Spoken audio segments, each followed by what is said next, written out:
My name is Zamo Solanki. I'm a pharmacist and business strategist based in Brisbane, and once again I'm joined by my lovely wife Natasha. Hi everyone. And it's been a while. It's been a while. It's been a long while. Yeah, since we've I guess updated you on our pregnancy journey or even our post-pregnancy journey. So you would have seen the post of the arrival of our beautiful daughter Syra on the 7th of Feb. And yeah, she came out beautifully healthy and amazing. But I guess what we want to do is take this opportunity to, one, say thank you so much for following us on the journey so far. And I guess what we want to do today was really talk about the birthday itself. Now, you're probably wondering, well, where's Syra at the moment now? It's taken us so long because we've had to, I guess, juggle, you know, her in between feeds and obviously having both of us together. We tried to take one of these takes already once, and look, she was chilling a bit into it. But then now she started talking and things like, you know, a bit of making noises and all that sort of stuff as well. So it was interesting. So take two, and we'll see how we go today. But if she does wake up, we'll definitely be introducing her later on and, showing her off to all of you. But I guess, what we want to do is talk about, B-Day, birthday, or even the night before birthday. I think a lot of you had mentioned or asked, you know, or in the last video we talked about being prepared versus ready, and some of you had sort of reached out to ask how we went. So that's it. Yeah. And it was, you know, looking back now, that was about 2 months, well, just over 2 months ago since we put that video out. And I guess in a nutshell, you know, all of the preparations we did allow us to be as ready as possible. Yeah. I guess the events that unfolded during the day were a little bit we weren't, I guess, expecting. Yeah. I think that is probably the better word rather than not ready for. Yeah. But yeah, so Tash, let's just take a step back.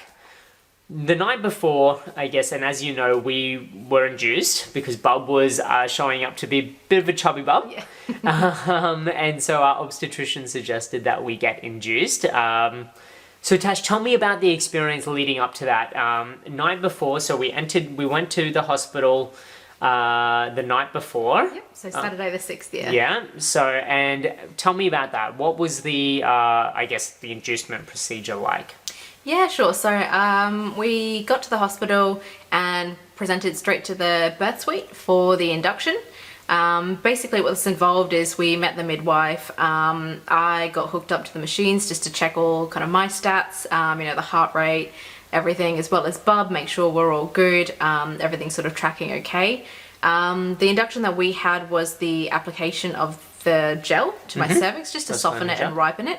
Yep. I know there are other types where people have had balloons inserted, but we just had I just had the gel basically.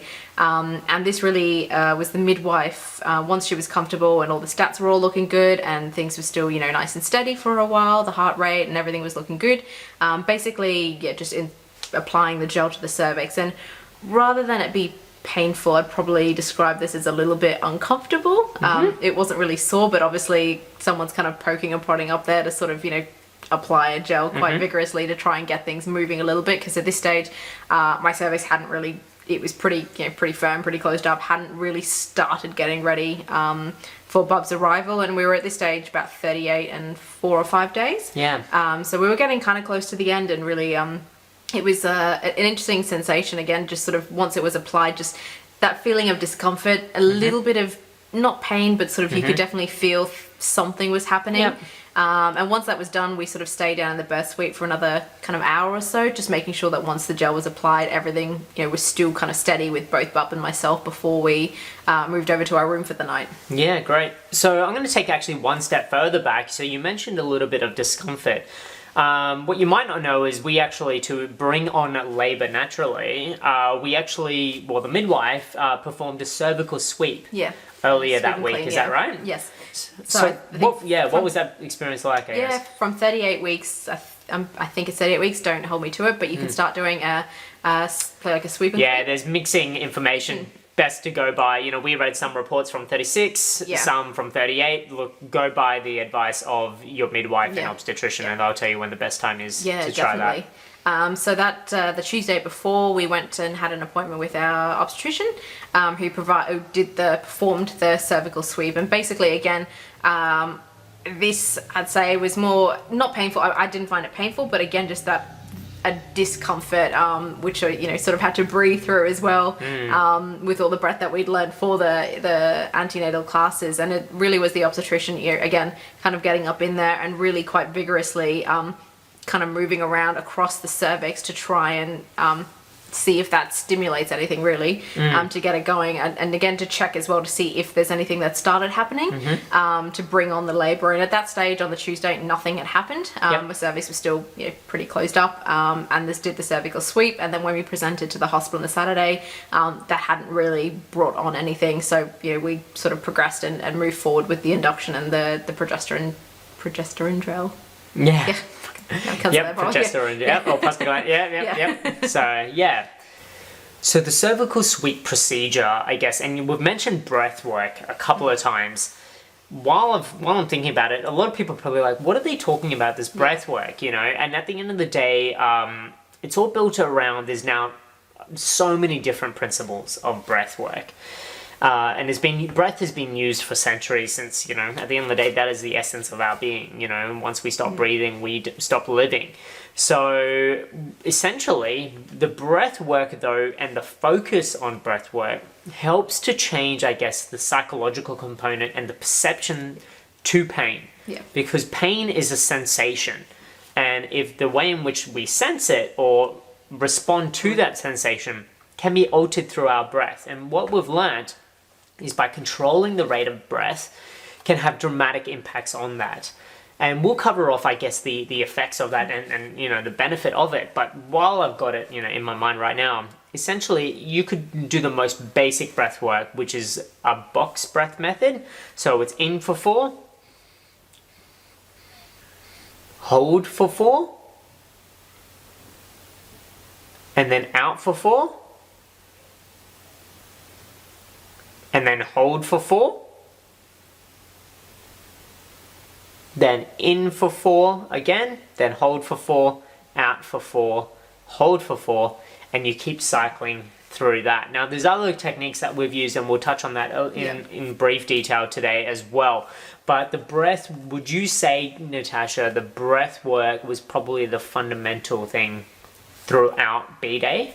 Definitely. And leading up to B-Day? Yeah, definitely. I think it's, again, like you touched on, it was more just, it gave me something to focus on, other than the discomfort or, whether it was during the sweep or the contractions, the different sensation, and just calming myself with that rather than just focusing on the other sensation that was going on, was really kind of what got me through. Okay, amazing. And so, all right, so we've covered off the induction procedure. What sort of, I guess that was the procedure itself, you were in the birth suite for that, and there was a bit of monitoring equipment as well to see how Bub would react to, I guess, the gel and the application of the gel. Bub was fine. But essentially they hooked Tash up to some funky equipment, and it essentially monitors the baby's heart rate, Natasha's heart rate. There were blood pressure checks in between as well, but that was probably the main thing that it monitored. It was the heart rate.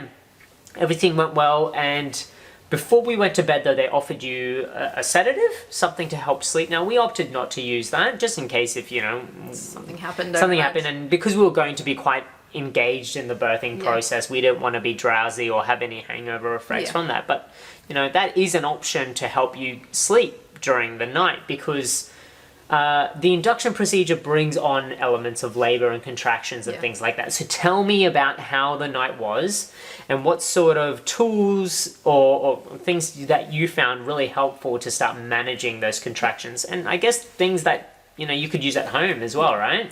If you start labor naturally. Yeah, definitely. So again, not really the pain, but you could start to feel things happening, and I found the heat. So they had the heat packs in a bit of a pouch, but I guess a wheat bag or something similar if you've got it at home would be the same sort of thing. And I had 2 of them, kind of long-lasting ones. That one was applied to my belly, and one around my back, where I found the discomfort was sort of most to help me sleep during the night, just to kind of ease that feeling a little bit and sort of help feel a bit more comfortable for the night. And so you've used heat packs throughout the night. You had a pretty good sleep. Yeah. Obviously the anticipation of waking up in the morning and seeing what the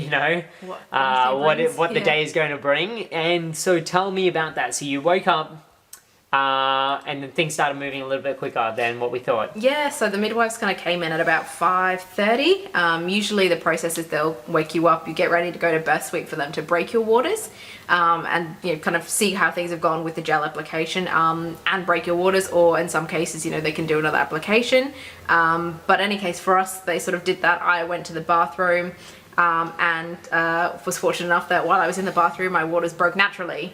It doesn't always happen that way, so I think they sort of say 1 in 10 kind of gets there, so it's not a guarantee that this can happen, but we were just fortunate enough that it did. So we're very positive, kind of starting the day on a bit of a high energy, going everything's going great. This has happened naturally. We're going to move to the birth suite and just sort of see how things go. So we sort of packed up, moved to the birth suite, and again hooked us up to the same equipment as the night before, just to monitor Bub's heart rate, mine as well, blood pressure checks, and sort of temperature checks, just the usual, to make sure everything's all smooth.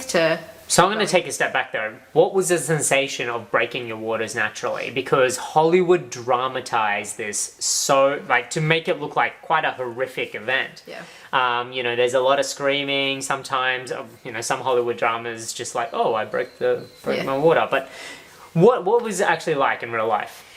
So for me, my experience was literally the gushing of water. So I kind of, went to the bathroom, stood up, and there was just water gushing, which I knew wasn't normal, or it wasn't quite me going to the bathroom anymore. So that's when we called, asked them to call the midwife, just to be like, this doesn't feel normal, and just make sure that it actually was just my waters breaking. So I basically, from that point, they give you kind of the big maternity sort of pads, because I found that it wasn't just a small trickle, which it can be. I had quite the full on, water was just flowing out for a while. And did you find it distressing or anything in any way, or? No, not distressing. I think it was more just, probably because we were at the hospital. It does help. At that point in time, it did help. If it had obviously been at work or somewhere else where it was more public, I probably would have felt a little bit more on edge, and the feeling would have been different, just given how much water I had coming out. It would have probably been a little bit more like, what do I do now? But we were just fortunate enough that it did happen in the bathroom at hospital, where it was kind of meant to be, and we were sort of expecting something to happen anyway. It's a completely natural phenomenon anyway, so if it does happen in public, absolutely so be it, but obviously making sure that you have an action plan in place for when it does happen, if it unexpectedly also happens, and you've got support people around, or your contacts to reach out to. And even just making sure once you get to that point, when it can happen, is just, carrying the necessary pads or anything with you. So if it does happen, you can just sort of go to the bathroom. And hopefully that might make you feel a little bit more comfortable if it does. Yeah, definitely. So we moved into birth suite, and you touched on, I guess, what the initial checks were, checking your heart rate, Bub's heart rate, seeing that everything's, progressing as normal. And then they also took your temperature. Yeah. So, what was your temperature? My temperature was just over 38. And it should have been, just for your reference, around 36.5. Obviously, high temperature in the environment that we live in right now. What, that, I guess, equals potential COVID. So tell me about that. So what happened? So we entered birth suite, everything seemed normal. It changed pretty quickly from there. Yeah, so, once they noticed the temperature was up, started getting some hydration to sort of try and bring it down as well. But then, it did initiate a whole COVID response. So by the time our obstetrician got there, when we saw him and the midwives came back in, it was in full proper gear, face shields, full masks and everything. They had to get Zamil to gear up as well, to make sure that he had the full protection and PPE, and do a COVID swab. So I was hoping to not have had to have one, but there it was. At this stage as well, the contractions had started to come on, not in full force yet, so it was again, nothing sort of painful and quite infrequent, but definitely could sort of feel the tightening and that coming on a bit. So nothing too sort of crazy going on at the moment, but obviously this added a little bit to it. And With that, they needed to move us into another birth suite that had its own ventilation system. So if it was positive, it wasn't spreading throughout the other various areas of the birthing suites that were there and the OR. So yeah, so that added a little bit. So when we talk about, I guess, were we prepared? Yeah, were we ready? Look, based on our preparedness, yes, but then these unexpected things started to occur. But I think the levels of preparedness allowed us to remain calm. Yeah. And I think that's probably the critical element, is that when the unexpected happens, if you feel like you have a level of preparedness, and let's be honest, we're never ready for the, I guess, what will happen. But I think there's an element of readiness, but the levels to adjust to the unexpected is where I think we could probably relate to, I guess, the value of all the preparation work that we've done. Definitely, because I think with that, whilst this was going on, there could have been two very different ways we reacted to it. And, one thing we were conscious of is sort of going, anything could happen. We'd sort of gone in there with that mindset and, just keeping calm and just going, this is what it is. We'll just deal with it, stay calm for both Barb and myself, the energy, and make sure as long as we were safe, just going, let's just, we'll just roll with it and do what we need to do to get through it, rather than stressing it out and that potentially causing a very different sort of reaction to it. Yeah, and I think that's the critical element there is the way in which you respond to that. And it's I guess the first instance as well is using your breath work, taking, when we were notified of that, it is the deep breath in, reset. Okay, now let's assess the situation and go from there and see what actually comes out of it.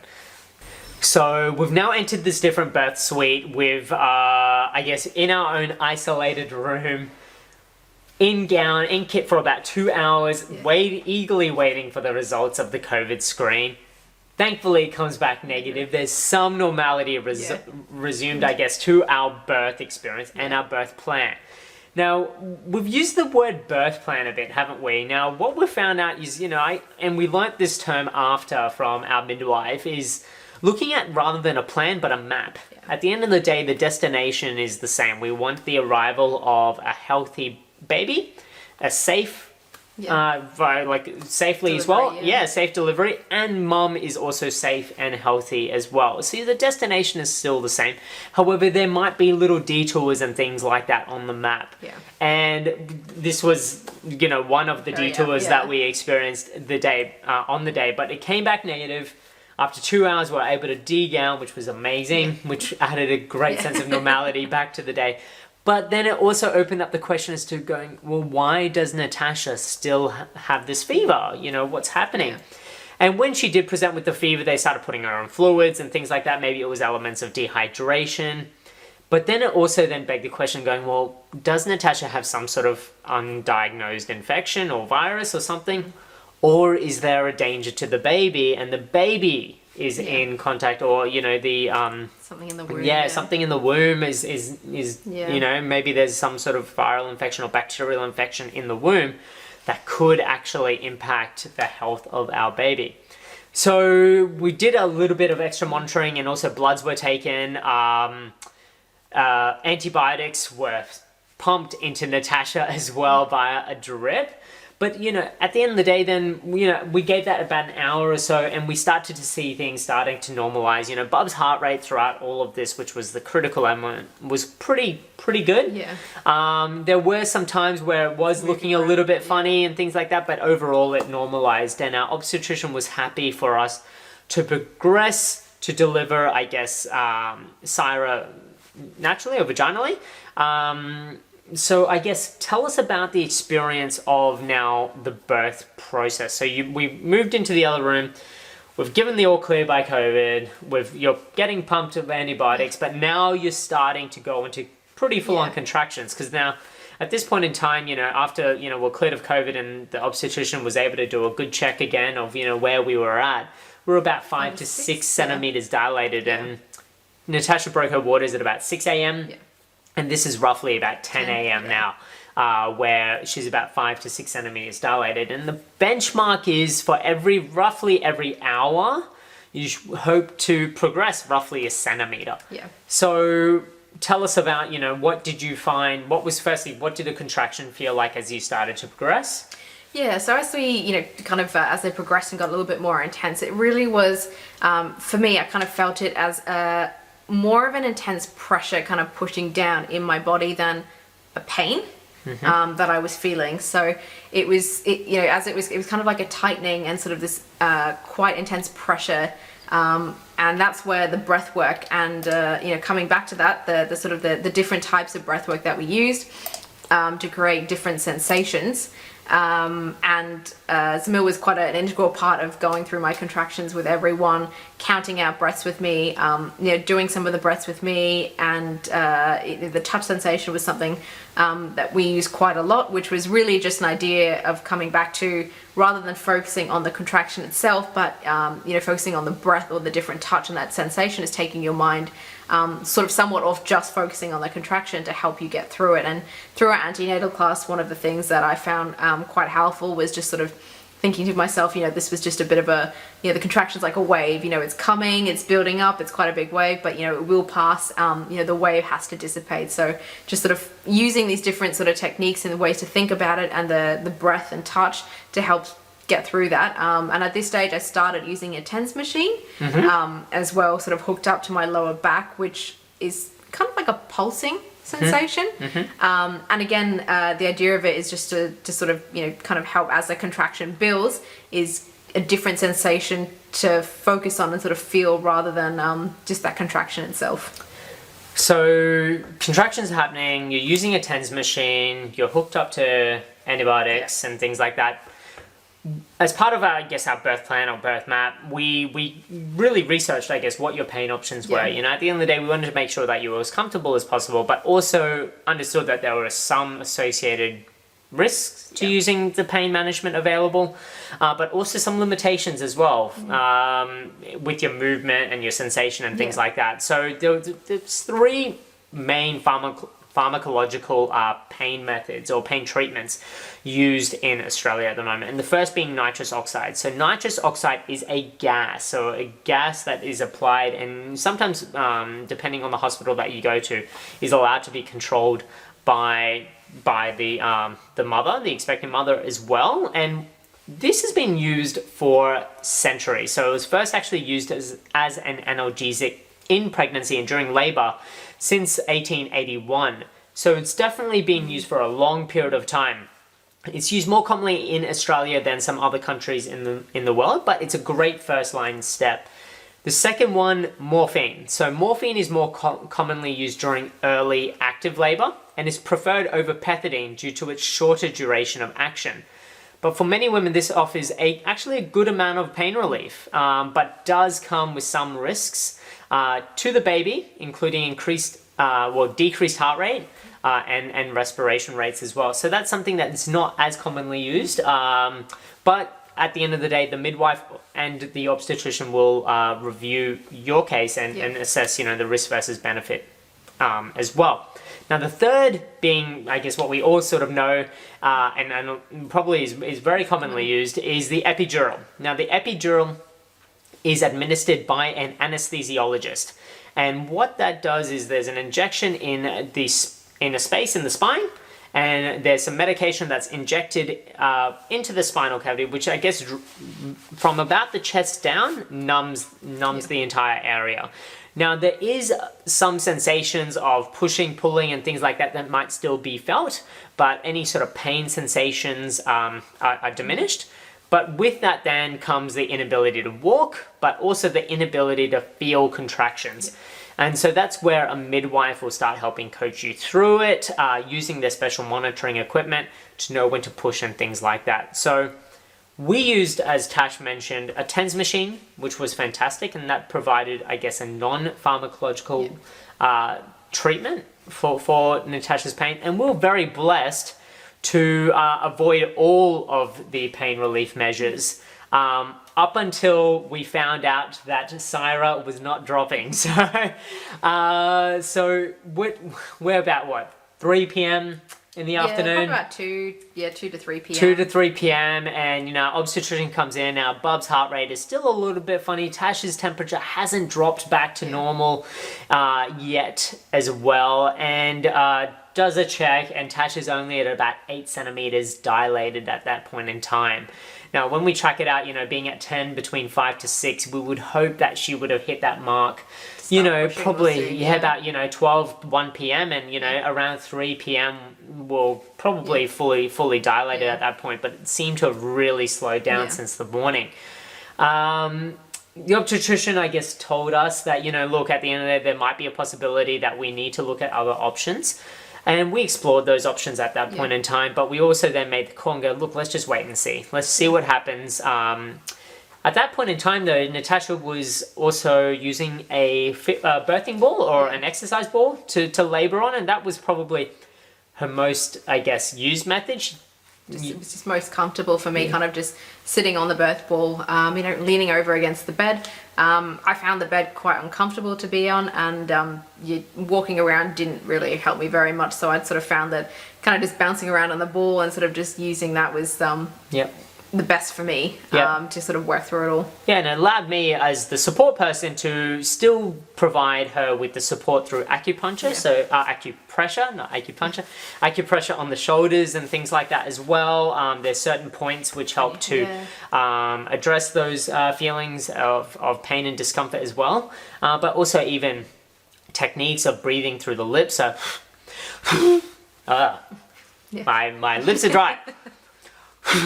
So literally breathing and vibrating the lips to help, I guess, stimulate a different sensation, which is, So I didn't really do that as best as I could, but essentially it's but breathing through it. So that's better. That's better. Why am I doing it? You could have just sat there and done it yourself. So. I thought you. It was probably entertaining. So so clearly I haven't been needing to practice this, but Tash has been practicing it a lot as part of the whole learning process. So birthing ball, amazing.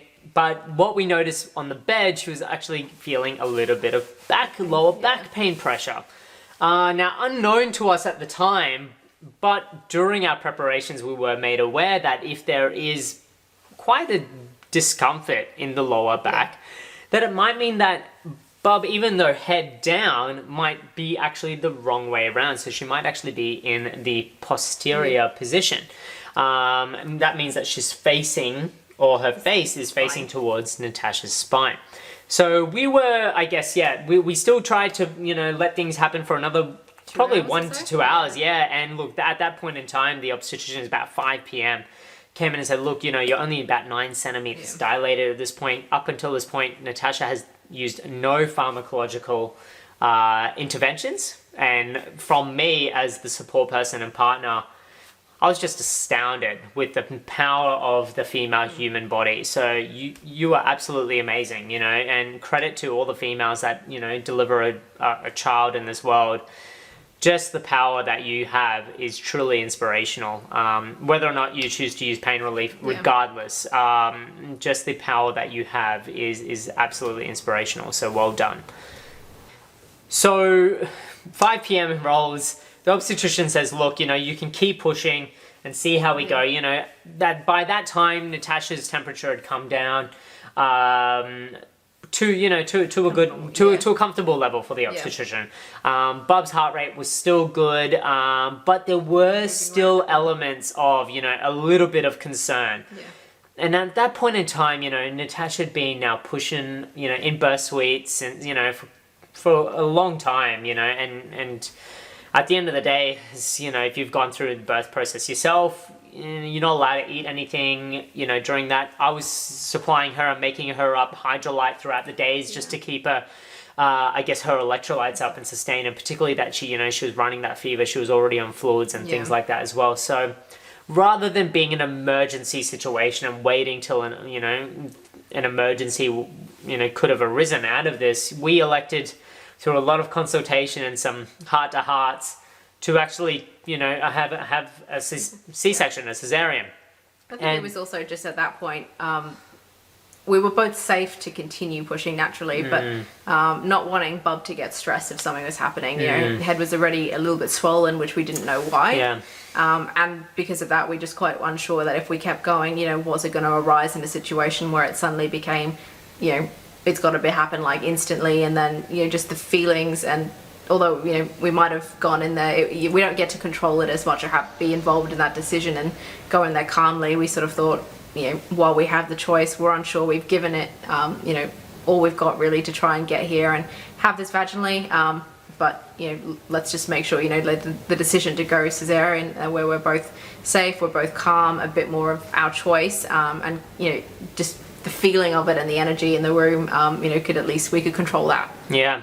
Yeah, definitely. And for us, that was the most important, because at the end of the day, we didn't want it to turn into an emergency situation where I'm standing out in the hallway wondering, oh my God, is my wife okay? Is, you know, my baby okay? And, you know, that was a feeling that as a partner and support person in that, something that, you know, that was just something that we didn't want to contemplate, you know. At the end of the day, we were super blessed for the amazing care team that we had, and, you know, at the end of the day, we were able to enter that space calmly and knowing full well that we're in great hands, and soon would be meeting our baby girl. So, and miraculously, she's still sleeping at the moment, which is fantastic. But overall, she's an amazing sleeper. So, which is good. At night, during the day, not so much.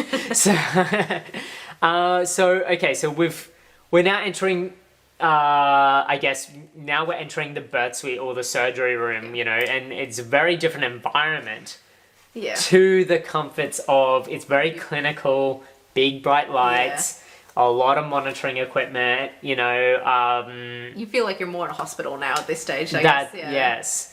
Exactly. As weird as that sounds, Yeah, definitely, you know. And so I guess, what were your impressions walking in, and what were some coping mechanisms to go, okay, look, this is going to be all okay? Because for me, knowing that someone was about to put a knife to my wife was quite daunting. Yeah. So what would you tell others that may be facing those situations?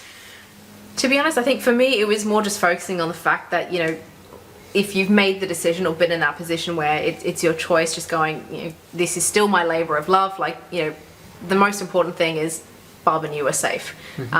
It can be, you know, there can be a lot of mental stress and emotion that comes with not delivering, you know, vaginally, if that was what you wanted or your intention, and suddenly something's changed. And really just kind of focusing on the end of the day, again, your destination is you and Bob are safe. And if this is how it has to happen, just going, you know, I kind of would just think and sort of talk to Bob and still be like, you know, you're still safe. I'm still delivering you. You're still, you know, nothing's changed. This is just the safest way for us both to be healthy and safe at the end. And, you know, at least Samil's there with me. We were fortunate enough that, you know, a midwife that had been with us throughout the whole day had really seen how the breath work and the acupressure had helped. So while Samil was kind of packing up our birth suite and I was walking over to the OR and waiting for him as well.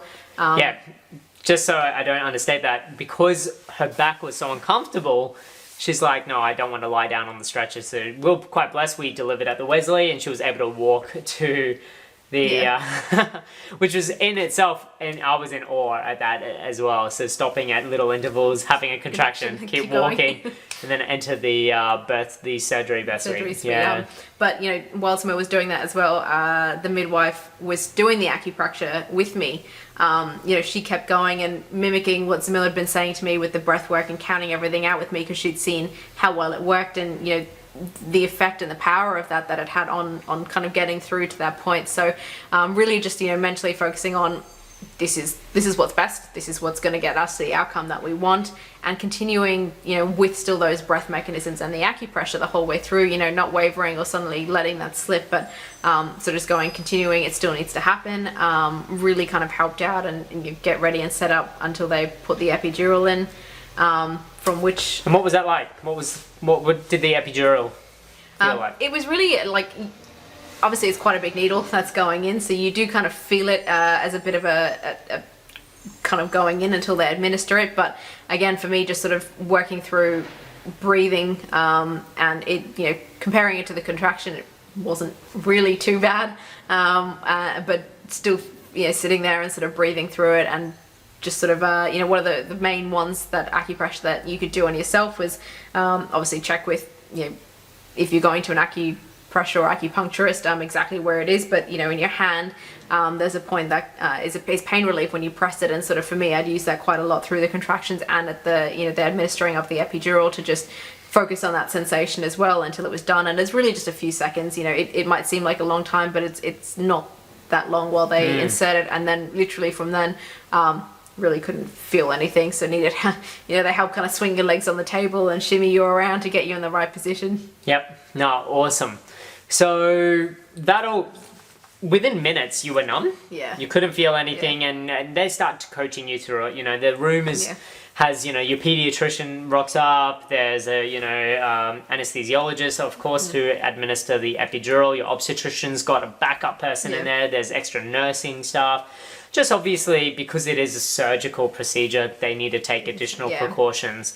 So I didn't really pay much attention to them at all. They all knew their role and were really efficient and proficient with that. Yeah. But I think what was really comforting to know is that they brought me in the process and could see I was quite emotional. So for me, I actually, as soon as I walked into, I scrubbed up, and as soon as I walked into the birth suite in the surgery room, I just started bawling, because I think all of the emotions of the day were, I guess, just all there, but then, obviously overcame myself and we started bawling out, which, at the end of the day, our obstetrician told us, he's delivered hundreds of babies and he was still crying when he had his two. So, look, at the end of the day, my, I guess, call to the partner is be emotional. That's absolutely fine, but trust in the team around you as well. At the end of the day, they are there to guide you on this process and to obviously,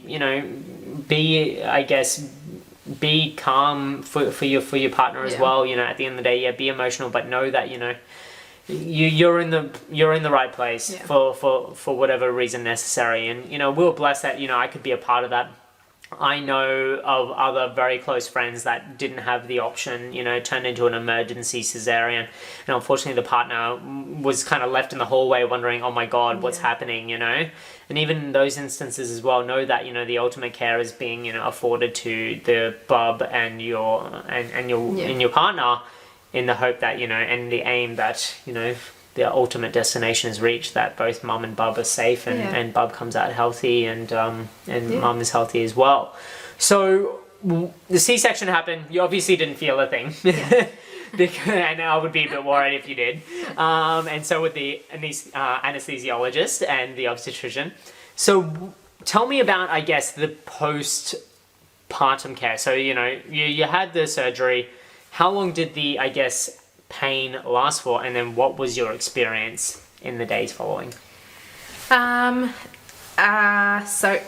straight after birth, they check bub out, make sure they're okay.